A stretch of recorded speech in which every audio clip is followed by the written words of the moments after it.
কিছু অঙ্ক থাকে যে অঙ্কগুলো 10 থেকে 20 গ্রেডের যে কোনো জবের ক্ষেত্রে বারবার আসে বিভিন্ন পরীক্ষায়। আজকে আমি এমন 3-4টা অঙ্ক আপনাদেরকে দেখাবো এবং এই অঙ্কগুলো এমসিকিউ পরীক্ষাতেও আসে প্লাস রিটেন পরীক্ষাতেও আসে।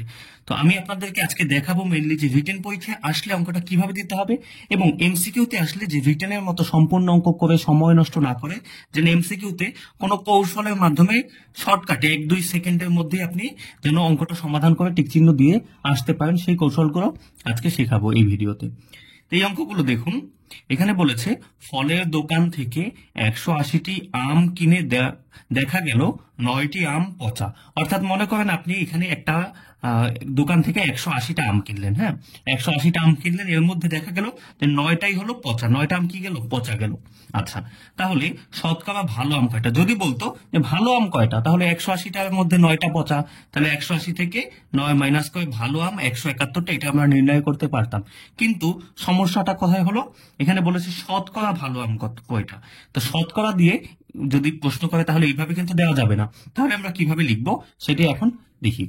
দেখেন, 180টা আমের মধ্যে যদি 9টা আম পচা হয় তাহলে ভালো আম আসলে কয়টা, এটা প্রথমে তো নির্ণয় করা দেখালাম যে ভালো আম 180 থেকে এই 9টা যদি মাইনাস করি তাহলে 171টি হলো ভালো আম, তাই না?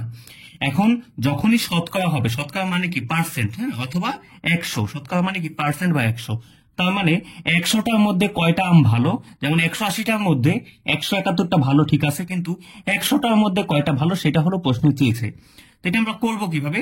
লিখবো যে 180টি 180টি আমের মধ্যে, এটা হলো রিটেনের নিয়মটা দেখাচ্ছি। হ্যাঁ, রিটেন এটা 180টি আমের মধ্যে ভালো 171টি, ঠিক আছে।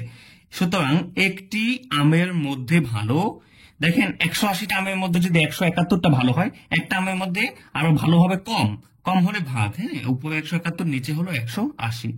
এবং এখানে যেহেতু আমাদের শতকরা বলেছে, শতকরা মানে কি? 100। তাহলে 100টি আমের মধ্যে কয়টি ভালো সেটা একটু নির্ণয় করে ফেলি।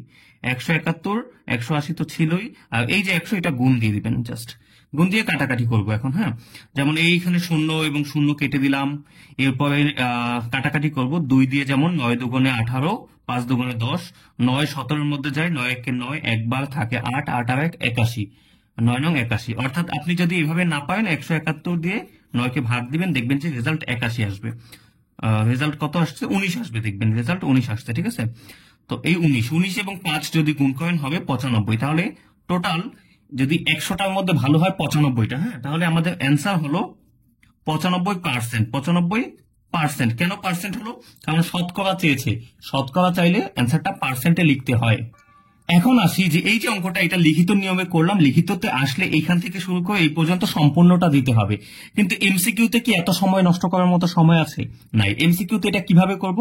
এমসিকিউতে করার জন্য একটা সূত্র জাস্ট মাথায় রাখবেন, সেটা হলো এখানে নিচে লিখবেন মোট আম, নিচে লিখবেন মোট আম, আর উপরে লিখবেন ভালো আম, ঠিক আছে। মোট আম হোক বা ফল হোক বা কলা হোক, যাই হোক, মোট যেটা সেটা নিচে লিখবেন, উপরে লিখবেন ভালো কয়টা সে কয়টা।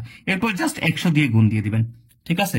দেখেন এখানে মোট আম কয়টা ছিল? মোট আম ছিল 180টা, তাই না? 180 লিখবো আমরা নিচে। এবং ভালো, এর মধ্যে ভালো আম কয়টা হয়েছে? দেখেন 180টা থেকে 9টা যদি পচা যায়, ভালো কয়টা? 171টা, তাই না? ওই 171 আমরা উপরে দিচ্ছি। ওকে, আমি একটু সামনে এনে দিই। এরপর দেখুন এখানে 100 দিয়ে গুণ, এখন কাটাকাটি করব, 0 0 কাটা, 5 দুগুণে 10, 9 দুগুণে 18, 9 171-এর মধ্যে 19 বার, 19 এবং 5 গুণ করলে কত হয়? একটু আগে বলছিলাম 95। এই হলো আমাদের অ্যান্সার। দেখেন এমসিকিউ এর জন্য শুধু এইটুকু আমরা যদি সাইডে রাফ করে ফেলি বা প্রশ্নের পাশে রাফ করে অঙ্ক করে অ্যান্সার মিলিয়ে দিই, তাহলে কিন্তু আমাদের অপশনে ক খ গ ঘ যেখানে 95 অর্থাৎ 95 থাকবে সেটা আমরা টিক দিতে পারবো বা বৃত্ত ভরাট করতে পারবো। তার জন্য আমাদের সম্পূর্ণ অঙ্ক করার প্রয়োজন নাই। কিন্তু যদি লিখিত হয় সম্পূর্ণ অঙ্ক করব, যদি এমসিকিউ হয় আমরা শুধু এই কৌশল অবলম্বন করে অঙ্কটা দিয়ে আসবো।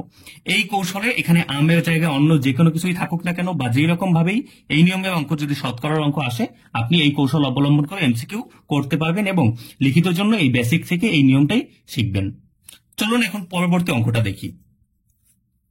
পরবর্তী অঙ্কটা দেখলে আরেকটু ক্লিয়ার হয়ে যাবে ব্যাপারটা। দেখেন এখানেও বলেছে 40 জন পরীক্ষার্থীর মাঝে 16 জন ফেল করেছে। আচ্ছা, এখন পাশকৃত পরীক্ষার্থীর শতকরা হার কত? পাশকৃত পরীক্ষার্থীর শতকরা হার কত। তো আমাদের টোটাল স্টুডেন্ট হলো 40 জন, একটা 40 জন স্টুডেন্ট যারা পরীক্ষা দিয়েছে, এর মধ্যে ফেল কয়জন করেছে 16 জন, 16 জন হলো ফেল করছে। তাহলে পাস কয়জন, আমরা পাস কয়জন করছে সেটা তো লিখতেই পারবো। পাশকৃত শিক্ষার্থী বা পরীক্ষার্থী যাই ইচ্ছা আপনি লেখেন। তো টোটাল 40 জন ছিল, এর মধ্যে 16 জন ফেল, তো এটা থেকে এটা বিয়োগ দিলে আমরা পাবো 24 জন হলো পাশকৃত শিক্ষার্থী, তাই না? 24 জন পাশ করেছে। কিন্তু এখন শুধু যদি বলতো যে পাশকৃত পরীক্ষার্থীর সংখ্যা কত, আমরা অ্যান্সার লিখতাম 24, কিন্তু যেহেতু বলেছে শতকরা হার কত, অর্থাৎ 100-তে নিয়ে আসতে হবে, অঙ্কটাকে 100-তে নিয়ে আসতে হবে। তো এই যে 24 জন ফেল করেছে কয়জনের মাঝে, হ্যাঁ 24 জন পাশ করেছে না, হ্যাঁ পাশ করেছে হলো কয়জনের মাঝে, 40 জনের মাঝে। তো এইটা লিখবো আমরা যে 40 জনের মধ্যে পাশ করে 24 জন, 24 জন। সুতরাং একজনের মাঝে পাশ করে 24/40। সুতরাং যেহেতু আমাদের শতকরা বলেছে, শতকরা মানে কি 100, তো 100 জনের মধ্যে পাশ করে, আমাদের উপরে 24 নিচে 40 আর 100 গুণ, তাহলে কাটাকাটি করবো এখন। 0 এবং 0 কাটা, 4 6 24, 6 এবং 10 গুণ করলে 60, তাহলে 60 জন, উত্তর হবে 60%। শতকরা চাইলে উত্তরটাকে পার্সেন্টে লিখতে হয়। আর এই অঙ্কই আমরা একটু আগে যে এমসিকিউ নিয়ম শিখলাম, সেই নিয়ম অনুসারে কিভাবে লিখবো, যে মোট এবং প্রশ্নে যেটা চায়, প্রশ্নে কোনটা চাইছে, পাস, ঠিক না? তো পাশকৃত শিক্ষার্থী কয়জন, আর গুণ হলো 100। তো আমরা দেখি শর্টকাট নিয়মে আনসার সেম আসে কিনা। মোট কতজন ছিল, 40 জন, এবং পাস করেছে কয়জন, 24 জন, ইন্টু 100। এখানে 0 0 কেটে দিচ্ছি, 4 6 24, তাহলে 6 10 60 হলো 60%। আমাদের আনসার কিন্তু এখানের মতো ম্যাচ করলো। তাহলে এই নিয়মে আমরা কি এই অঙ্কগুলো খুব সহজে সমাধান করতে পারবো এমসিকিউতে, আর লিখিত পরীক্ষায় সম্পূর্ণটাই আমরা দেব।